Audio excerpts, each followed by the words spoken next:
pero gusto kong i-share sa inyo itong pangyayari ngayon mga kababayan na kung saan po ay sabi nga nila itong naaresto no, na si Peanut Gallery Media Network founder na si Franco Mabanta, inaresto ng NBI, tuta pala ni Digong, hindi pala kaibigan ni PBBM. Kasi mga kababayan, noong naaresto po itong si Mabanta, no, dahil po ito sa pangingikil. Dahil po ito sa pangingikil mga kababayan, no, ng 75 million kay Romualdez para hindi daw ilabas itong video ni Romualdez na pagkasangkot daw dito sa flood control scam, no? So ngayon mga kababayan, iyon nga ang nangyari. Kaya itong si Franco Mabanta ay nangingikil ito kay Romualdez ng 75 million. Itong si Romualdez naman ay tumawag sa NBI para manghingi ng tulong. At ngayon mga kababayan, sa mga hindi po nakakaalam, no, ano ba yung pangingikil? Yan po yung pamba-blackmail or extortion. No, na bina-blackmail nila si Romualdez na bigyan nyo kami ng 350 million lahat-lahat. Hindi namin ilabas itong naturang mga video mo na ikinasangkutan mo dito sa flood control scam. So ngayon mga kababayan, ito po ipaparinig ko sa inyo at ipakita ko, pero hindi po natin lahatin kasi makapiright po ako. Ito po, no, buksan natin mga kababayan. Ayan, at lagyan natin ng volume. Ito po mga kababayan, pakinggan po natin ha. Ito po. Magandang gabi po, Luzon, Visayas at Mindanao. Arestado ang internet personality at founder ng digital platform na Peanut Gallery Media Network o PGMN na si Franco Mabanta. Dahil yan sa umunoy tangkang pangingikil kay dating House Speaker Martin Romualdez. Huli rin ang 4 na iba pa sa panghihingi umano ng 300 milyong piso kay Romualdez kapalit ng hindi paglalabas ng isang video laban sa kongresista. At nakatutok live si John Consulta. Patay ka diyan. John. Mel Vicky, bumagsak sa kamay ng National Bureau of Investigation sa kanilang intrepid operation ang 5 lalaki. Kabilang nga dyan si Franco Mabanta, ang CEO at founder ng PGMN, matapos nga masangkot sa tangka umunong pangingikil kay dating House Speaker Martin Romualdez. Sa surveillance video ng National Bureau of Investigation o NBI na eksklusibong nakuha ng GMA News, makikita ang kausap kagabi ng isang undercover agent ng NBI, si Franco Mabanta, founder ng Peanut Gallery Media Network o PGMN, isang digital platform na naglalabas ng mga komentaryo tungkol sa politika at balita. Ayon sa NBI, inireklamo si Mabanta ng pangingikil kay dating Speaker Martin Romualdez. Ang pagkakaalam ni Mabanta, staff ng kongresista ang kanyang kausap. Dala ng undercover agent sa isang hotel sa Makati ang isang duffel bag na may laman ng manong pera para ibigay kay Mabanta. Pero di tinanggap ni Mabanta ang duffel bag at sinabing dalhin na lang ito sa isang country club sa Pasig at ibigay sa 2 lalaking naka-face mask. Pagdating sa country club, ayan po yun mga kababayan, yung isa sa rason na kung bakit na sit up po itong si Mabanta o Franco Mabanta na founder ng Peanut Gallery Media Network, na kung saan ay binablockmail nila itong si Romualdez. Hindi daw ilabas itong mga video na nakuha nila kapalit itong 350 million o 300 million. Ngunit mga kababayan, ang akala ni Mabanta, ni Franco Mabanta na founder ng PGMN, ang kanyang mga nakausap ay mga tauhan ni Romualdez, ay hindi pala, na-prank ang scammer. Ang kanya palang mga nakausap ay isa palang entrapment operation, mga tauhan pala ng NBI.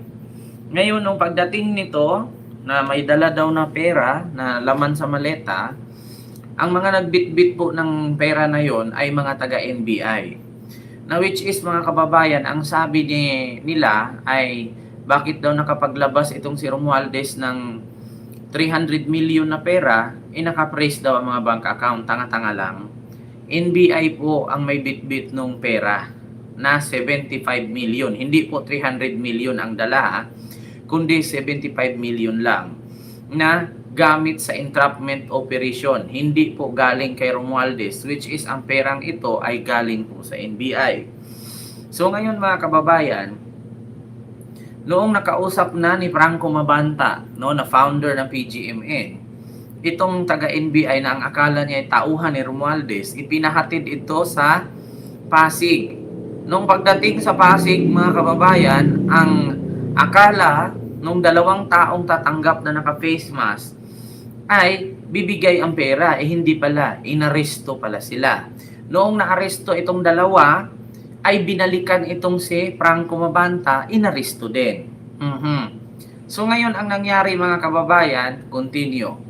Iniabot ng isang grupo ng undercover NBI agents ang 3 maleta at isang duffel bag. Ang usapan, laman ng mga maleta at bag ang halagang 75 million pesos na kinikigil umano kay Romualdez. Pinasok ng dalawang naka-face mask ang mga maleta at bag sa country club at idiniretso sa isang kwarto kung nasaan si Mabanta. Nako. Pagkakuha ng hudyat, pinasok ng NBI ang function room na inupahan ng mga suspect. Ayun, naaresto tuloy sila. Noong umpisa, tumanggi magbigay ng totoong pangalan ang dalawang iniresto. Kasi yung hinihingi kasi gagamitin mo sa piyansa yan. Anyways, this offense is available. So why argue with the operatives? Diba? Para sa'yo, mahirapan ka lang. You can't charge to another crime offense for disobedience. Kaya napilitan silang magpakilala. A sharp whistle can save your life and will. So yun po yun mga kababayan. Diba? Ito pa. Arestado ng NBI sa isang entrapment operation si PGMN founder Franco Mabanta. Nangikil umano ang grupo kapalit ng expose video ni Leyte Representative Martin Romualdez. Yan ang agenda report ni Andrea Salven live mula sa NBI sa Pasay City. Andrea, ano na ang latest dyan? Pinky, kasalukuyan nga sumasailalim sa inquest proceedings ang 5 personalidad na inaresto ng NBI sa isang country club sa Pasig City. Kabilang na si Peanut Gallery Media Network founder Franco Mabanta. Nasa kote ang kanyang grupo matapos ang umano'y tangkang pangingikil na aabot sa 350 million pesos kay former House Speaker Martin 300. Romualdez.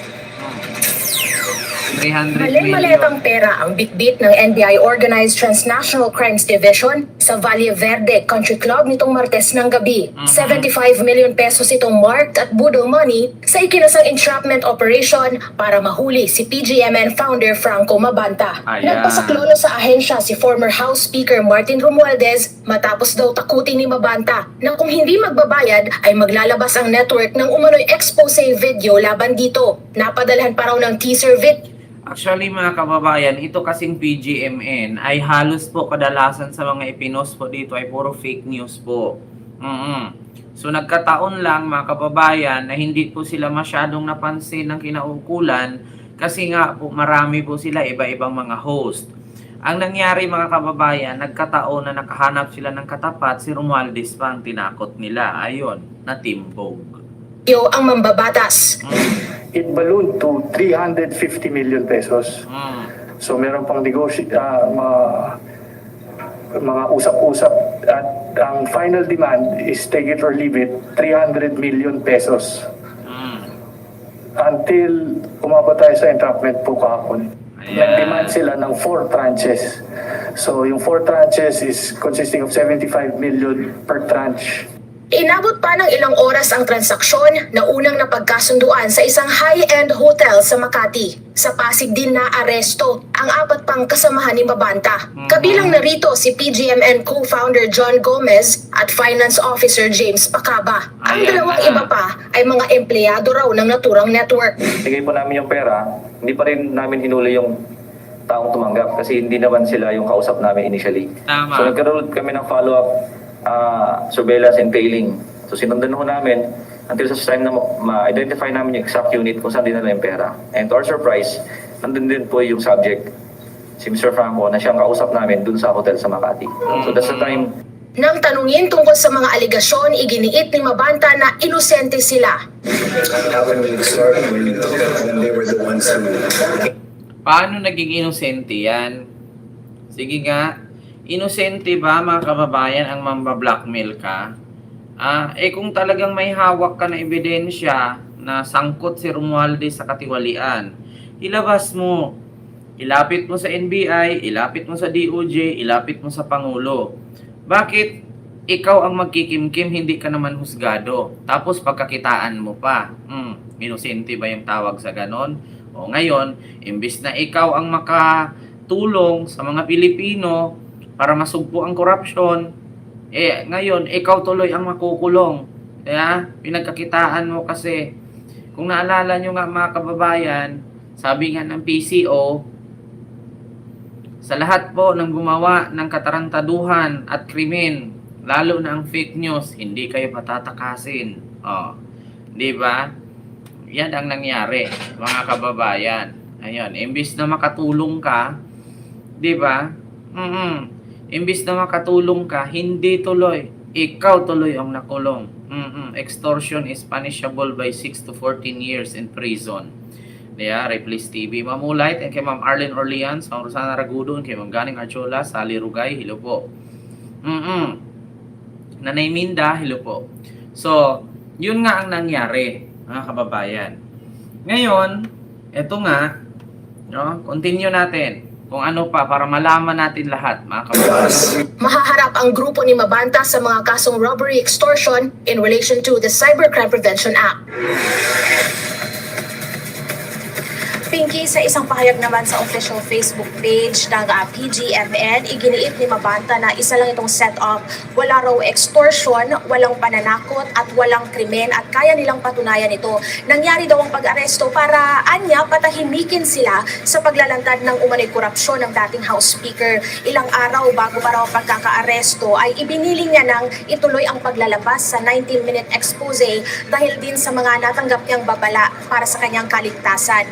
Ayon naman kay NBI Director Melvin Matibag, tinitingnan nila ang lahat ng anggulo sa krimen. Partikular daw nilang sinisilip kung merong conspiracy o kung ito ba ay isang coordinated activity at sino-sino ang mga dapat na beneficiary o makikinabang. Actually, mga kababayan, gusto ko lang mag-react ha. Ito kasing issue about kay Romualdez, hindi ko kakampihan si Romualdez ha. Itong issue kay Romualdez, unang naglabas dito si Sara Duterte. Nasabi niya, alam niyo ba, 2 tao lang ang may hawak ng pondo ng buong bansa. Si Martin Romualdez at si Saldico. Ngayon mga kababayan, ang mali lang dito ng Peanut Gallery, kung mapatunayan man na may hawak silang ebidensya laban kay Romualdez, ilabas nila. Bakit idinaan pa nila sa pamimera? 'Di ba? Instead na nasa tama sila, 'di ba? Bakit kailangan pa nilang pirahan si Romualdez? 'Di ba? So ngayon mga kababayan, ito yung maling